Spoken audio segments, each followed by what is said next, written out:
ملګرو موږ سپرلی خیل کلی چې موجود یو چې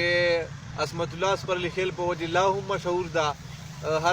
هر طرف ته سپرلای ده ګلونه دي او موږ سره پیر صاحب موجود ده نوموړی شاعر چې افغار بخاري په نام باندې یادېږي نو پیر صاحب ته موږ خواست کوو چې موږ ته یو څو د سپرلي شعرونه ووایي په موقع دې اشار کړه جی جی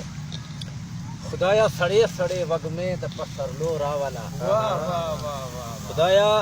سړې سړې وږمې د پسرلو راوله یو ځل خو بیا مرور تلی د مودو راوله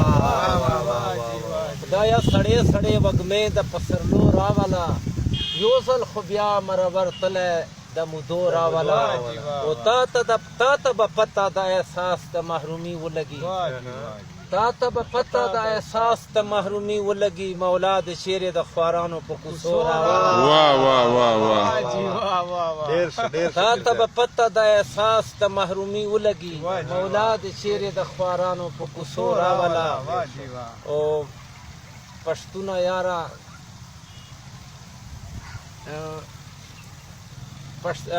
د پښتنو د مسایلو کیسه رستو کوا د پښتنو د مسایلو کیسه ورستو کوا پښتونه یاره اول خپل ځان کې پښتو د پښتنو د مسایلو کیسه رستو کوا پښتونه یاره اول خپل ځان کې پښتو راوله نور شنو خو مې په دغه ټیم یاد نه دي خو آخري د ما افګار د زړه تانبه به درته خلاصوي تل د ما افګار د زړه تانبه به درته خلاصوي تل مولا د اشنا غمه رب د تل په نیمه شپو ګرایدا الله پروردګار موږ ته څومره ښکلی وطن راکړی وه پاکستان غوندې ښکلی وطن الله موږ ته نصیب کړی او څلور موسمونه الله پاکستان ته عطا کړي دي بهار خزان گرمی سردی بارانونه ګلونه اوسو ګوره دا د مروتو یوه زرخیزه غوندې سیمه ده ماشاءالله دې ته سلطان محمود کلی وایي سلطان محمود غزنوي په نام د سپرلي کلي او د سلطان محمود په منځ کې موږ ناست یو دا ګلونه دا مازدیګری دا د وطنه جی جی او د وطن هر یو زلمی د په زړه شاد وي د وطن هر یو زلمی د په زړه شاد وي دا زما ښکلی وطن د زنده باد وي هره شپه دغه دعا غواړم افګاره د یارانو محفلونه د آباد ډېر زبردست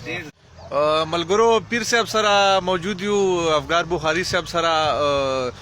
سپرلی خیل کلي چې ورسره محمود سلطان محمود کلی ده چې هغه محمود غزنوي په وجې باندې نوم ایښی ده پیر صاحب وایي پیر صاحب نه غزلونه تاسو واورېدو چې مخکې وسلو هغه خپل غزلونه وویلو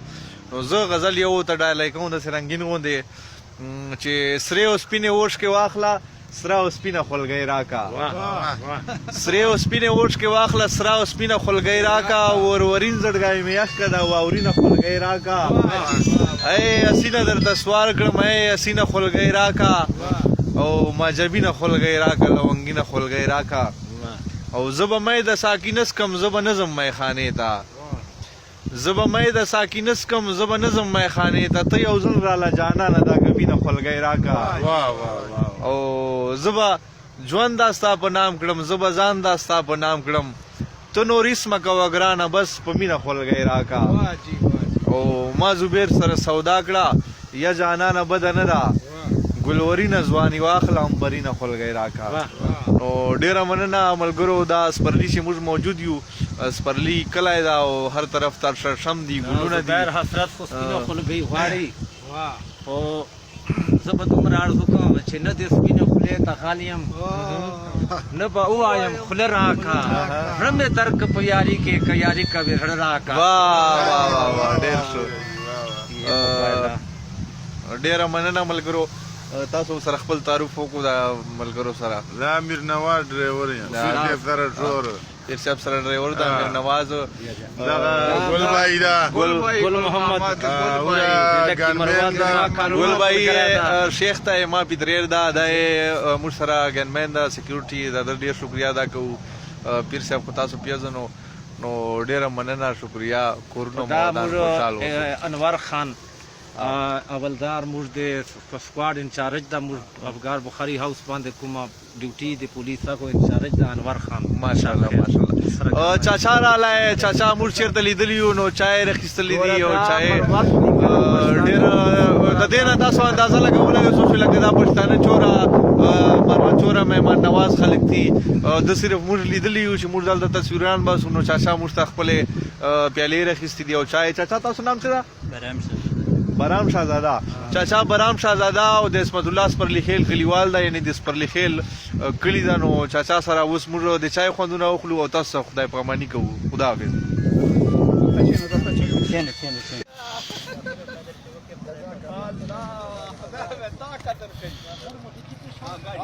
गाड़ी चले خیر دې تا بعد خير